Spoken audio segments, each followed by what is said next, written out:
वशिष्ठ जी ने जो आज्ञा दी उसी लोक और वेद की विधि के अनुसार राजा ने आदर पूर्वक किया। ब्राह्मणों की भीड़ को तो देखकर अपना बड़ा भाग्य जानकर सब रानियां आदर के साथ उठ खड़ी हुईं। चरण धोकर उन्होंने सबको स्नान करवाया और राजा ने भली भांति पूजन करके उन्हें भोजन करवाया। आदर, दान और प्रेम से पुष्ट हुए वे संतुष्ट मन से आशीर्वाद देते हुए चले। राजा ने गादी पुत्र विश्वामित्र जी को बहुत तरह से पूजा की और कहा कि हे नाथ, मेरे समान धन्य दूसरा कोई नहीं है। राजा ने उनकी बहुत प्रशंसा की और रानियों सहित उनके चरण धूलि को ग्रहण करा। उनके महल के भीतर ठहरने को उत्तम स्थान दिया जिसमें राजा और सब निवास उनका मन जोहाता रहे, अर्थात जिसमें राजा और महल की सारी रानियां स्वयं उनकी इच्छा अनुसार उनके आराम और दृष्टि रख सकी। फिर राजा ने गुरु वशिष्ठ जी के चरण कमलों की पूजा करी एवं विनती की। उन्हें हृदय में कम प्रीति नहीं थी, अर्थात बहुत प्रीति थी।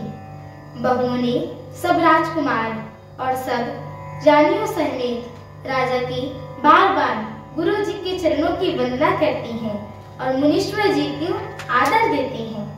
राजा ने अत्यंत प्रेम पूर्ण हृदय में पुत्रों और सारी संपत्ति सामने रखकर उन्हें स्वीकार करने के लिए विनती की, परंतु मुनिराज ने पुरोहित के नाते केवल अपना नींग मांग लिया और बहुत तरह से आशीर्वाद दिया।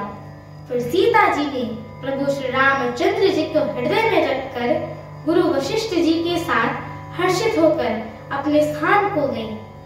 राजा ने सब ब्राह्मणों की स्त्रियों को बुलवाया और उन्हें सुंदर वस्त्र तथा आभूषण पहनाए। फिर सब सुवासिनियों को नगर भर की सौभाग्यवती बहन, बेटी, भांजी आदि को बुलवा लिया और उनकी रुचि समझकर उसी के अनुसार उन्हें पहरावन दी। नेगी लोग सब अपना अपना नेग जोग लेते हैं और राजाओं के शिरोमणि दशरथ जी उनकी इच्छा अनुसार देते जाते हैं। जिन मेहमानों को प्रिय और पूजनीय जाना जाता है उनका राजा ने बड़ी भांति सम्मान किया। देवगण प्रभु श्री रघुनाथ जी के विवाह को देखकर उत्सव की प्रशंसा करके फूल बरसाते हुए नगाड़ी बजाकर और परम सुख प्राप्त कर अपने अपने लोगों को वापस चले गए। वे एक दूसरे से प्रभु श्री रामचंद्र जी को यश को बतलाते हैं, कहते हैं। हृदय में प्रेम कम नहीं था, अर्थात अत्यधिक बहुत ज्यादा था। हृदय में प्रेम समाता नहीं था।